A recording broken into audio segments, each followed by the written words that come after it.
안녕하세요. 네, 청소년 교리 시간입니다. 자, 오늘 이 시간에는 우리가 이 확신에 대해서 살펴보도록 하겠습니다. 우리 친구들에게 이 확신이라고 하는 말은 굉장히 중요한 말이죠.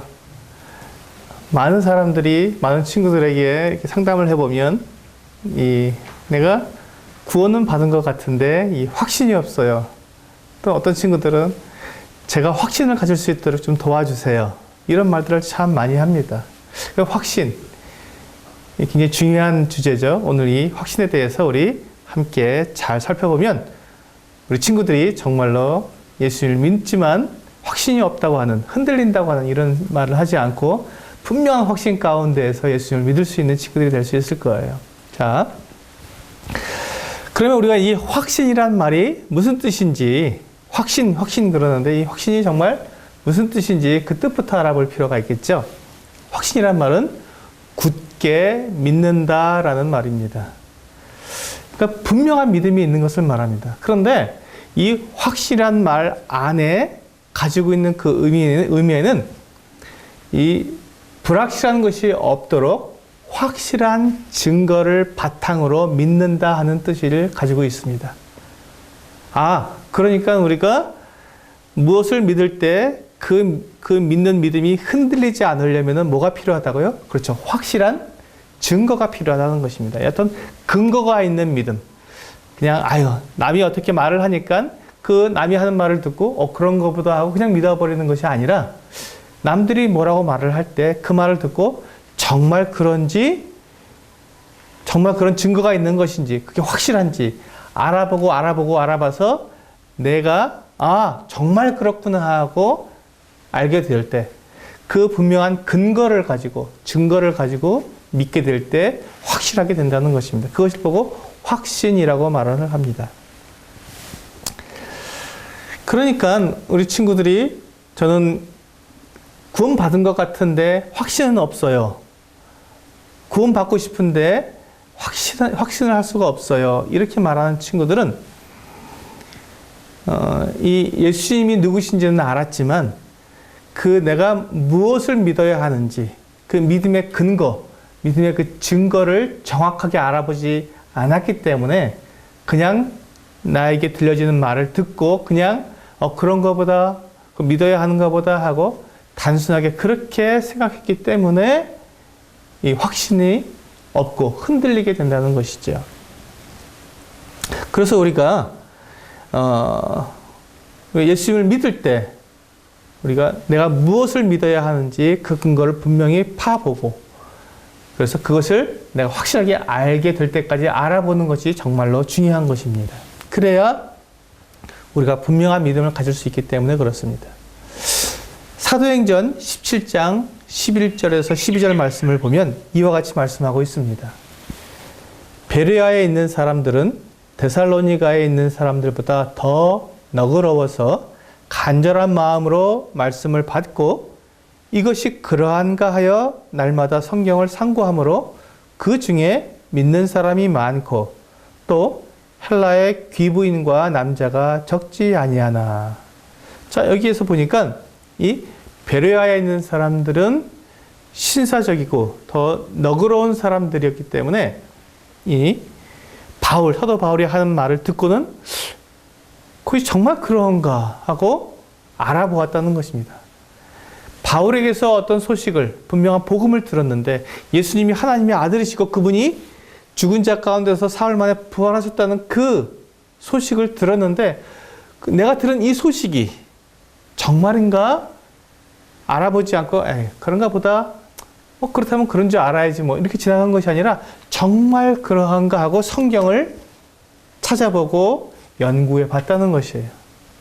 그래서 성경에서 정말로 그렇게 말씀하고 있는지, 그렇게 약속하고 있는지 그것을 알아봤을 때 정말 바울이 말한 그 예수가 정말 하나님의 아들이시고 그 정말로 부활할 수밖에 없는 하나님의 아들이시구나 하는 것을 알게 되었을 때 확실하게 믿게 되는 것이죠. 이것을 확신이라고 말을 합니다.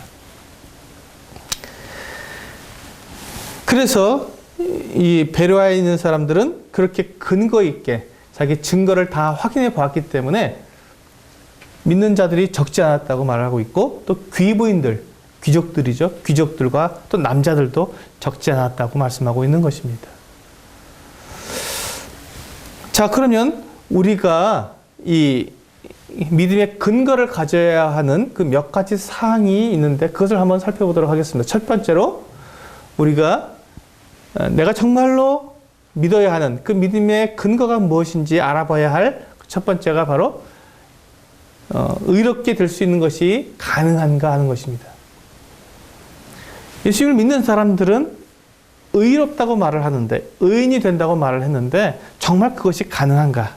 정말 내가 의인이 될 수 있는가 하는 것을 알아봐야겠죠. 성경에서 어떻게 말씀하고 있는지 분명하게 따져봐야 한다는 것입니다. 자, 한번 살펴보도록 하겠습니다. 로마서 3장 10절에 보면 기록된 바 의인은 없나니 하나도 없으며 라고 말씀하고 있습니다. 하나님의 말씀은 모든 사람들이 다 죄를 지었기 때문에 그 중에 사람들 가운데서는 의인이 없다고 분명하게 말씀하고 있습니다. 그러면 내가 어떻게 의롭게 될 수 있을까요? 내가 어떻게 의인이 될 수 있을까요? 사람인데. 이거 불가능하게 보이지 않습니까? 그런데 하나님께서는 또한 우리를 의롭게 하신다고 그렇게 또 말씀해주고 있습니다. 이것을 이제 예를 들어서 설명해 보겠습니다. 하나님께서는 우리의 마음을 저울에, 우리 양팔 저울 아시죠? 양팔 저울인데 저울에 달아보신다고 말씀하고 있습니다. 잠언 24장 12절 말씀에 그렇게 말씀하고 있습니다.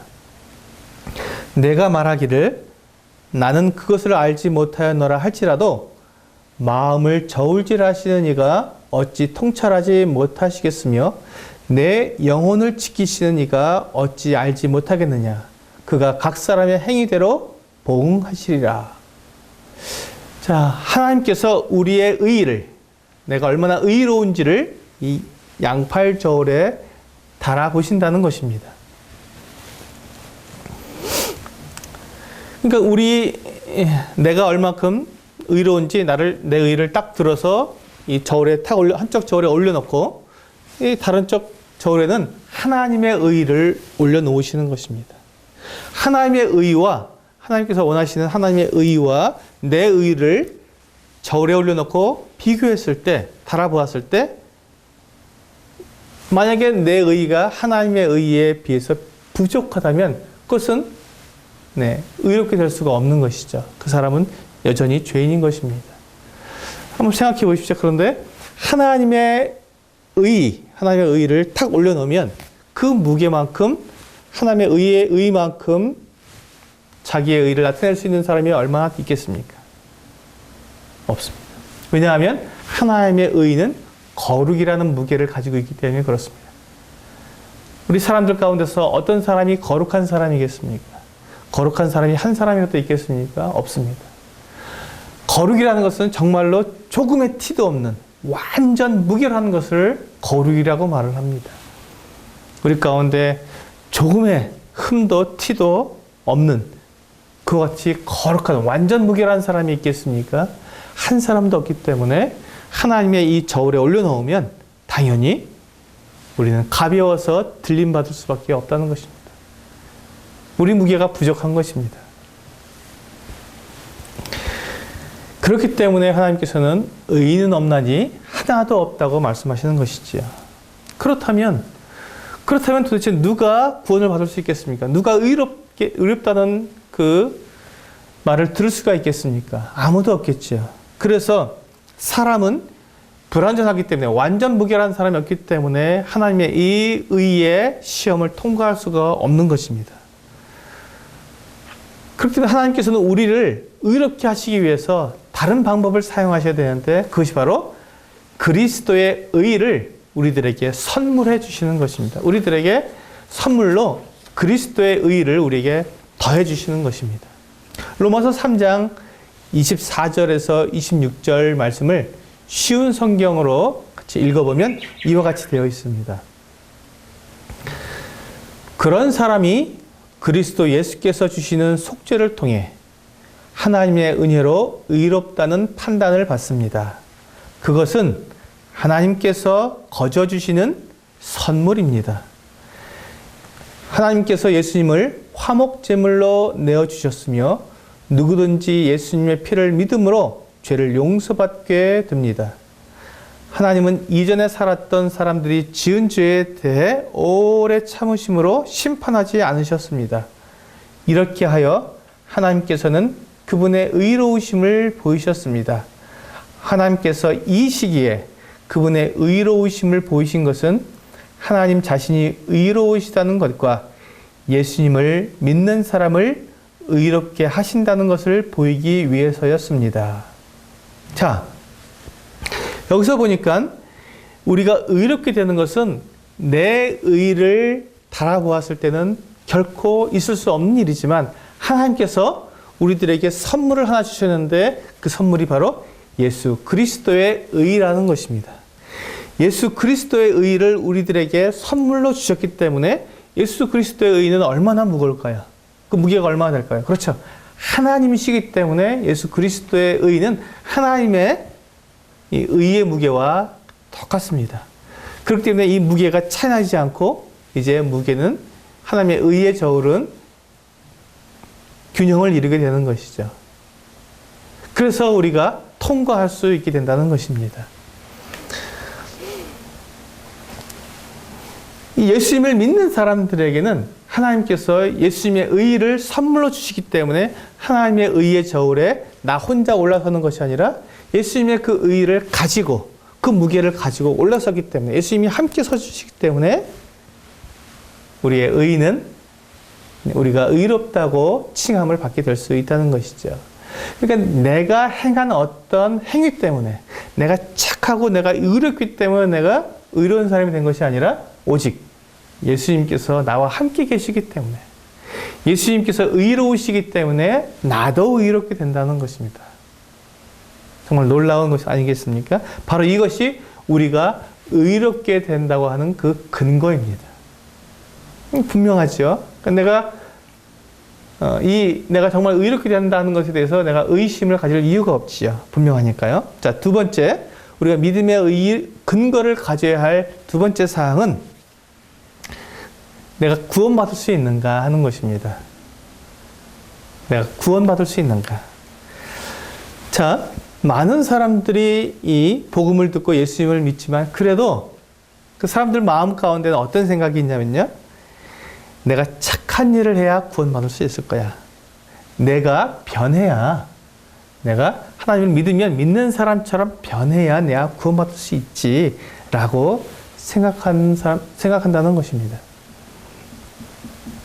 물론 우리가 예수님을 믿는 사람은 예수님을 닮아가기 때문에 그 삶이 변하는 것이 사실입니다.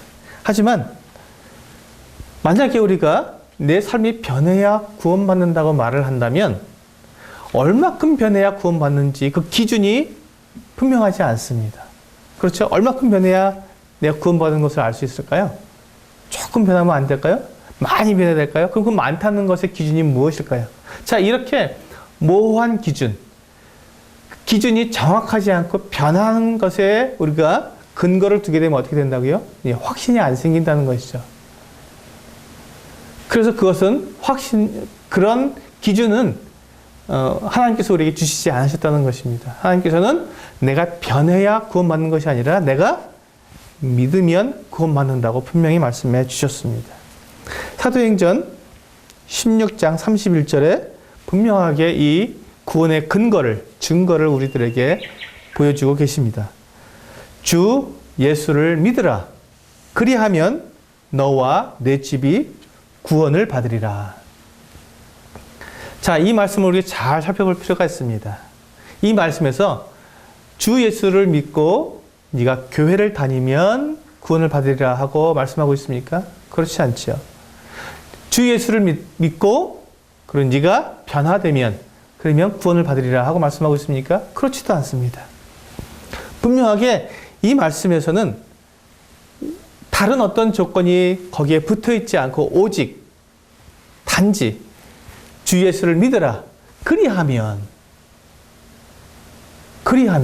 거기에 아무것도 붙어있지 않고 주 예수를 믿기만 하면, 그러면 너와 내 집이 구원을 받으리라고 분명하게 약속하고 계시다는 것입니다. 그래서 우리가 주 예수님을 믿는 것 외에는 그 어떠한 것도 믿음의 구원의 근거가 될 수 없습니다. 에베소 2장 8절에서 9절 말씀도 동일하게 말씀하고 있습니다. 너희는 그 은혜에 의하여 믿음으로 말미암아 구원을 받았으니 이것은 너희에게서 난 것이 아니요 하나님의 선물이라. 행위에서 난 것이 아니니 이는 누구든지 자랑하지 못하게 함이라. 자, 이 말씀에서도 우리의 근거가 분명히 뭐라고 말씀하고 있습니까? 그렇습니다. 믿음이라고 말씀하고 있습니다. 행위에서 난 것이 아니라고 분명하게 말씀하고 있습니다. 그렇죠? 자, 하나님께서 이렇게 우리에게 분명하게 말씀해 주시고 계신데도 우리가 내가 정말 예수님을 믿긴 믿는데 이게 정말 내가 구원받은 것일까? 내가 분명하게 믿는 이 삶을 살지 않으면 구원하실 수도 있지 않을까? 하고 이렇게 의심하게 된다는 것입니다. 자, 그렇게 우리가 만약에 하나님께서 하신 이 말씀을 분명하게 믿지 않고 그 근거를 갖고 자꾸 내 생각, 내 느낌 이런 것들을 자꾸 개입시켜서 거기에 더해서 내가 확신을 가지려고 하게 된다면 이것은 바로 하나님을 믿지 않는 것이 되는 것입니다. 하나님을 의심하게 되는 것이고 하나님을 거짓말쟁이로 만드는 것입니다. 분명하게 하나님께서 아무 조건도 달지 않고 내가 기쁘면, 내가 예수님 믿어놓고 그 다음에 내가 기쁘게 되면, 내가 확신한 마음이 들게 되면 이렇게 뒤에 단서를 붙이지 않았지 않습니까? 오직 믿기만 하면, 믿으면, 주 예수를 믿으라 그리하면이라고 분명하게 말씀하고 있기 때문에 그것, 하나님께서 말씀하신 그것 외에 다른 그 어느 것도 조건이 될 수 없는데 내가 자꾸 거기에 조건을 붙인다면 나는 하나님을 거짓말쟁이로 만들고 있다는 것이지요. 자, 그러면 정말로 하나님께서 이렇게 말씀하시고 있는데 내가 정말 예수님을 믿으면 내가 구원받을 수 있는지, 정말 예수님이 나를 구원할 수 있는 분인지, 그런 능력이 있는 분인지 또 우리가 알아봐야 되지 않겠습니까? 우리 히브리서 1장 3절 말씀을 또 이번에도 쉬운 성경으로 한번 읽어보도록 하겠습니다. 히브리서 1장 3절을 쉬운 성경에는 그 아들은 하나님의 영광을 나타내며 하나님의 본성을 그대로 보여줍니다. 능력 있는 말씀으로 만물을 붙드시고 사람들의 죄를 깨끗이 하시는 그분은 하늘에 계시는 위대한 하나님의 오른편에 앉아 계십니다. 이렇게 말씀하고 있습니다. 예수님은 하나님과 동등하신 분입니다. 예수님은 그래서 그 능력의 말씀으로 이 온 세상을 붙들고 계십니다. 즉, 이 온 세상을 운행하신다, 다스리신다는 말씀입니다.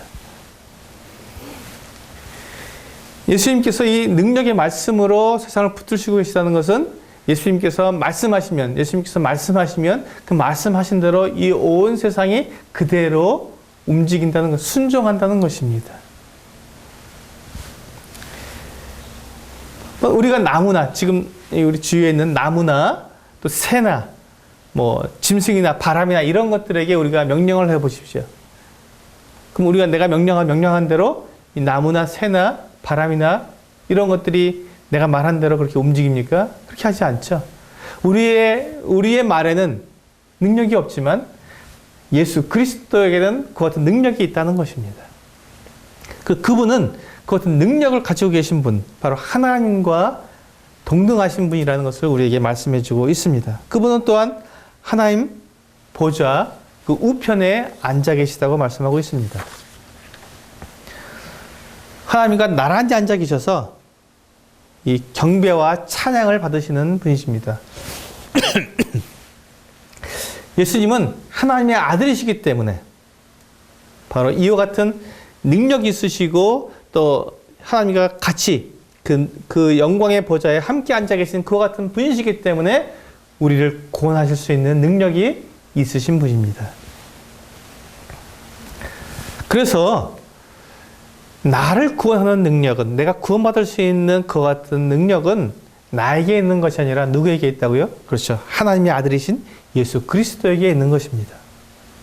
그리고 우리가 그 예수 그리스도를 믿기만 하면 우리를 구원해 주신다고 약속해 주셨습니다. 세 번째 우리의 믿음의 근거는 성경 말씀에 기초를 두어야 한다 하는 것입니다. 자, 우리가 예수님을 믿는다고 하면서 그 예수님이 누구인지, 또 예수님께서 무슨 말씀을 하셨는지, 또 무슨 일을 하셨는지 알지 못한다면 어떻게 예수님을 믿을 수 있겠습니까? 예수님이 누군지도 모르는데 우리가 어떻게 예수님을 믿고, 예수님이 무엇을 말씀하셨는지 모르는데 어떻게 예수님을 믿을 수 있겠습니까? 그래서 그냥 그렇게 그 예수님이 어떤 분인지 알지 못한 상태로 믿는 것을 불확실한 믿음, 근거 없는 믿음이라고 말하고, 결국 그것 때문에 우리는 내가 예수님을 믿긴 믿지만 정말 믿는 것인지 잘 모르겠다가 이 확신이 없는 그와 같은 마음이 드는 것입니다. 그래서 우리가 성경 말씀을 알아보지 않고 분명한 성경에 우리가 우리 믿음의 근거를 두지 않고 그냥 다른 사람이 하는 말에 근거를 두면 우리는 흔들릴 수밖에 없는 것이죠. 내 친구가 아무리 착한 사람이고 아무리 정직한 사람이라도 그 친구가 하는 말이 진리일 수는 없습니다. 사람은 그 실수가 있고 완벽하지 못하기 때문에 정확할 수가 없다는 것입니다. 우리 부모님이 나에게 어떤 말씀을 해주셔도 그 부모님이 항상 옳으신 것은 아니지 않습니까? 그렇기 때문에 우리가 부모님의 말씀을 가지고 우리가 믿을 수는 없는 것입니다. 그러면 교회에서 그렇게 가르쳐 준다고 내가 알아보지도 않고 교회에서 가르쳐 주는 그대로 우리가 믿을 수 있겠습니까? 물론 교회는 하나님의 말씀을 가르쳐 주고 있습니다. 그래서 굉장히 믿을만 하지요. 하지만 그렇다고 해서 교회에 실수가 없는 것이 아니라, 왜냐하면 교회에서 가르치는 사람들도 사람이기 때문에 실수할 수 있다는 것입니다. 그러니까 그 누구도 사람이 가르치는 그 모든 가르침은 완전할 수가 없습니다. 완벽할 수가 없어요. 그래서 거기에 사람의 가르침에 우리의 믿음을 두는 것이 아니라, 사람의 그 가르침에 우리의 믿음의 근거를 두는 것이 아니라, 어떤 목사님이 이렇게 말씀하셨어요. 어떤 선생님이 이렇게 말씀하셨어요. 누가 이렇게 말했어요 하고 그 말에 근거를 두는 것이 아니라 하나님의 말씀, 하나님의 말씀에 근거를 두어야 한다는 것입니다. 하나님의 말씀은 변함이 없기 때문에, 흔들리지 않기 때문에 그렇습니다. 우리 디도서 1장 2절 말씀을 함께 보시겠습니다. 디도서 1장 2절 말씀에 보면 이 영생은 거짓이 없으신 하나님이 영원 전부터 약속하신 것이라고 말씀하고 있습니다. 하나님께는 거짓이 없다고 말씀하셨고 하나님은 거짓말할 수 없는 분이라고 분명히 말씀하고 있습니다. 그리고 또한 하나님께서 말씀하신 이것은 영원 전부터 약속된 것이라고 말씀하고 있습니다. 그러니까 영원토록 변함이 없는 것이에요. 변하지 않은 것이에요. 지금까지 한 번도 변하지 않았던 것입니다. 그렇기 때문에 앞으로도 영원히 변하지 않을 것이기 때문에 영원히 변하지 않는 이 하나님의 말씀에 우리의 믿음의 근거를 두어야 한다는 것이지요. 하나님은 한 번 말씀하신 그것을 결코 취소하는 분이 아닙니다. 하나님께서 하신 약속은 반드시 지키시는 분입니다. 하나님의 말씀은 이렇게 능력이 있고 분명하게 지켜지기 때문에 우리는 그 하나님의 말씀을 믿을 수가 있는 것입니다. 솔로몬은 잠언 18장 10절에서 이렇게 고백하고 있습니다. 여호와의 이름은 견고한 망대라. 의인은 그리로 달려가서 안전함을 얻느니라. 정말 놀랍지 않습니까? 하나님의 이름은 이 명예를 나타내는 이름입니다. 하나님께서 이 말씀이 변함이 없으시고 약속을 분명히 지키시기 때문에 하나님은 그 이름으로 하나님 분명하신 분이지, 거룩하신 분이셔, 확실해, 그분은 곧 진리이시니까 이렇게 우리가 이렇게 말한다는 것은 그분이 명예롭다는 것입니다. 그분은 하나님께서는 자신의 명예를 위해서도 자기의 하신 말씀을 결코 변할 수 없는 것입니다. 자, 이렇게 우리가 이 하나님의 말씀, 성경에 기록된 말씀을 근거로 해서 우리가 예수님께서 하나님의 아들이시고 또 하나님께서 우리를 구원하시기 위해서 자기를 희생하셨고 또 우리를 구원하실 만한 그 능력을 가지신 그 같은 분이라는 것을 우리가 믿게 된다면 우리는 그 믿음이 흔들리지 않는다는 것입니다. 확신한 믿음을 갖게 되는 것이죠. 자, 이번에 우리가 가져야 할 네 번째 믿음의 근거는 약속에 기초한 확신입니다. 내가 확신을 가지려면 약속을 분명히 알아보라는 것입니다. 자, 우리가 지금까지 쭉 우리가 확신에 대해서 말씀드릴 때 우리가 가져야 할 이 믿음의 근거, 확신에 대한 이 근거를 어디에 두어야 된다고 했습니까? 변하는 것에 두어야 한다고 했습니까? 변하지 않는 것에 두어야 한다고 했습니까? 그렇죠? 변하지 않는 것에, 움직이지 않는 것에 그 근거를 두어야 우리가 확신할 수 있다고 말씀드렸죠? 만약에 이 근거가 움직이는 것이고 변하는 것이라면 우리의 믿음도 역시 움직이고 변하게 되게 됩니다. 그래서 결코 흔들리거나 움직이거나 또 변하지 않는 그것은 하나님의 말씀밖에 없습니다. 특별히 거기서도 하나님의 약속. 하나님께서 약속하실 때 그 약속은 결코 변하지 않고 그 약속은 결코 어겨지지 않기 때문에 그렇습니다. 자, 그렇게 우리가 이 하나님의 약속을 우리가 알고 그 약속에 우리의 믿음의 근거를 두기 위해서는 굉장히 조심해야 될, 주의해야 될 사항이 있습니다. 그것은 무엇이냐면 이 약속에는 대상이 있다는 것입니다. 누구누구에게 약속을 하는 것이죠. 그리고 또한 약속에는 또 한 가지 조건이 붙어 있습니다. 그래서 이 약속이 이루어지려면 누구와 약속을 했는지 또 어떤 조건으로 약속을 했는지를 분명히 알아야 그 약속을 내가 가지고 믿을 수 있다는 것이죠. 한번 예를 들어 보겠습니다.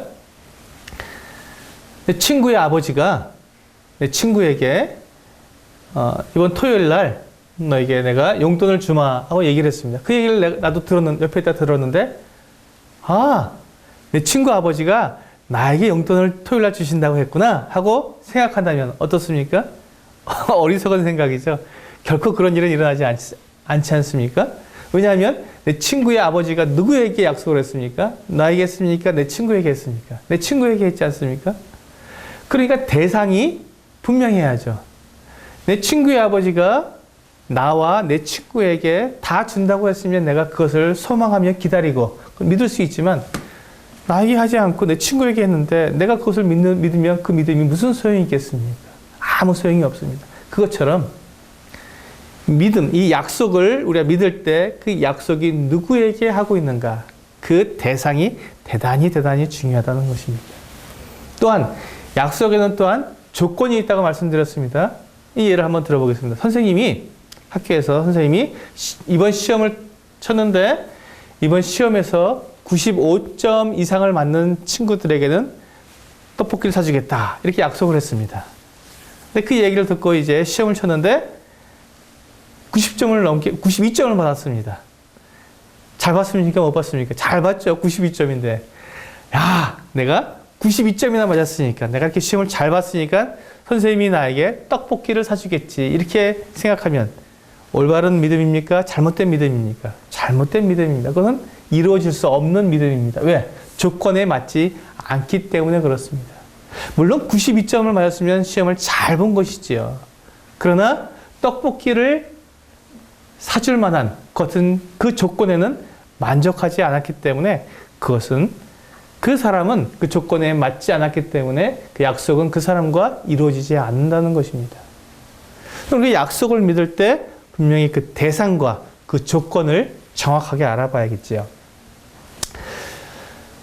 그런데 어떤 약속은 또 그런데 대상도 조건도 없는 무조건적인 약속도 있습니다. 자, 그러면 어떻습니까? 그 약속은 누구든지 그 약속을 알고만 있으면 누구든지 다 그 약속에 대해서 소망을 가질 수 있고 믿을 수 있는 것이죠. 요한복음 3장 16절 말씀을 한번 보겠습니다. 요한복음 3장 16절 하나님이 세상을 이처럼 사랑하사 독생자를 주셨으니 이는 그를 믿는 자마다 멸망하지 않고 영생을 얻게 하려 하심이라. 자, 여기에서 대상이 누구입니까? 이 약속의 대상은 모든 사람들에게 했습니다. 누구든지죠. 누구든지 모든 사람, 이 세상에 살고 있는 모든 사람들에게 약속을 하셨기 때문에 대상은 누구든지가 되겠습니다. 조건은 무엇입니까? 믿는 자마다 했으니까 믿는 것. 믿는 그것이 조건입니다. 믿느냐 믿지 않느냐 이것이 조건이지 다른 그거는 것도 없습니다. 그러니까 내가 만약에 이 약속을 내가 분명히 내가 가질 수 있으려면 내가 믿는지 안 믿는지 보면 되겠죠. 내가 믿는 사람이라면 그러면 이 약속이 나에게 분명히 이루어지는 것입니다. 내가 대상도 내가 맞고 또 조건도 나에게 맞기 때문에 나는 이 약속을 분명하게 믿을 수가 있는 것입니다. 두 번째 예로 창세기 17장 4절에서 10절 말씀을 보면 이와 같이 말씀하고 있습니다. 보라, 내 언약이 너와 함께 있으니 너는 여러 민족의 아버지가 될지라. 이제 후로는 내 이름을 아브람이라 하지 아니하고 아브라함이라 하리니 이는 내가 너를 여러 민족의 아버지가 되게 함이니라. 내가 너로 심히 번성하게 하리니 내가 내게서 민족들이 나게 하며 왕들이 내게로부터 나오리라. 내가 내 언약을 나와 너 및 내 대대 후손에게 세워서 영원한 언약을 삼고 너와 내 후손의 하나님이 되리라. 내가 너와 내 후손에게 내가 거류하는 이 땅 곧 가나안 온 땅을 주어 영원한 기업이 되게 하고 나는 그들의 하나님이 되리라. 하나님이 또 아브라함에게 이르시되 그런즉 너는 내 언약을 지키고 내 후손도 대대로 지키라. 너희 중 남자는 다 할례를 받으라. 이것이 나와 너희와 너희 후손 사이에 지킬 내 언약이니라. 자, 이 약속은 누가 누구에게 한 것입니까? 그렇죠. 하나님께서 아브라함에게 하신 것입니다. 대상이 분명합니다. 딱 한 사람, 다른 사람도 아닌 딱 아브라함에게만 하신 약속입니다. 근데 이 말씀이 성경에 쓰여 있다고 해서 이 말씀을 나에게 하신 약속 아닌가? 나도 이 약속을 받을 수 있어 라고 생각하면 그건 잘못된 생각이라는 것입니다. 만약에 내가 이 약속을 나도 받기 위해서 내 이름을 아브라함으로 바꿔서 이제 가나안 그 이스라엘 땅에 가서 이 땅은 다 나와 내 집사람에게 하나님께서 주신다고 나에게 약속하셨어 라고 말한다면 어리석은 사람이 되겠지요. 이것은 아브라함 그 한 사람에게만 하신 약속이기 때문에 그렇습니다. 그런데 그만큼 하나님께서 이 약속을 아브라함에게 하셨는데 이 약속이 정말로 지켜졌을까요? 그렇습니다. 이 약속이 아브라함에게 하나님께서 하신 이 약속은 지금으로부터 약 4,000년 정도 되었는데 4,000년 동안 이 약속이 그대로 이루어져 오고 있습니다. 지금도 이스라엘 백성들이 어디 살고 있습니까? 그 이스라엘 땅, 가나안 땅에서 살고 있습니다. 여전히 하나님은 그 약속을 지키시고 계십니다. 디모데후서 1장 12절 말씀을 보면 이와 같이 말씀하고 있습니다. 이로 말미암아 내가 또 이 고난을 받되 부끄러워하지 아니함은 내가 믿는 자를 내가 알고 또한 내가 의탁한 것을 그날까지 그가 능히 지키실 줄을 확신함이라. 바울은 주 예수님께서 이 약속하신 이 모든 것들을 반드시 지킨다는 것을 분명히 믿고 있었습니다. 확신하고 있었습니다. 그건 조금도 의심하지 않는다고 분명히 말했던 것입니다. 하나님은 예수 그리스도께서는 이 성경에 하신 이 약속을 분명하게 정확하게 지키시는 분이신 것입니다. 요한일서 5장 9절에서 13절도 이와 같이 말씀하고 있습니다. 만일 우리가 사람들의 증언을 받을진대 하나님의 증거는 더욱 크도다. 하나님의 증거는 이것이니 그의 아들에 대하여 증언하신 것이니라. 하나님의 아들을 믿는 자는 자기 안에 증거가 있고 하나님을 믿지 아니하는 자는 하나님을 거짓말하는 자로 만드나니 이는 하나님께서 그 아들에 대하여 증언하신 증거를 믿지 아니하였습니다. 또 증거는 이것이니 하나님이 우리에게 영생을 주신 것과 이 생명이 그의 아들 안에 있는 그것이니라. 아들이 있는 자에게는 생명이 있고 하나님의 아들이 없는 자에게는 생명이 없느니라. 내가 하나님의 아들의 이름을 믿는 너희에게 이것을 쓰는 것은 너희로 하여금 너희에게 영생이 있음을 알게 하려 함이라. 하나님께서 분명하게 영생을 주시겠다고 약속을 하셨습니다. 그 대상과 조건은 하나님의 아들을 믿는 자들입니다. 하나님께서 하신 이 약속이 분명하기 때문에 그렇기 때문에 우리는 이 약속을 보고 내가 하나님의 아들을 믿었다면 나는 분명히 구원받고 영생을 받게 되는 것입니다. 그것을 확신할 수 있는 것입니다. 하나님의 말씀은 하나님의 또한 약속은 결코 변하지 않기 때문에 그렇습니다. 자, 오늘 이 시간에는 이 확신에 대해서 알아봤는데요. 확신 여기까지 알아보도록 하고 다음 시간에는 우리가 신분과 상태에 대해서 또 살펴보도록 하겠습니다. 네, 감사합니다.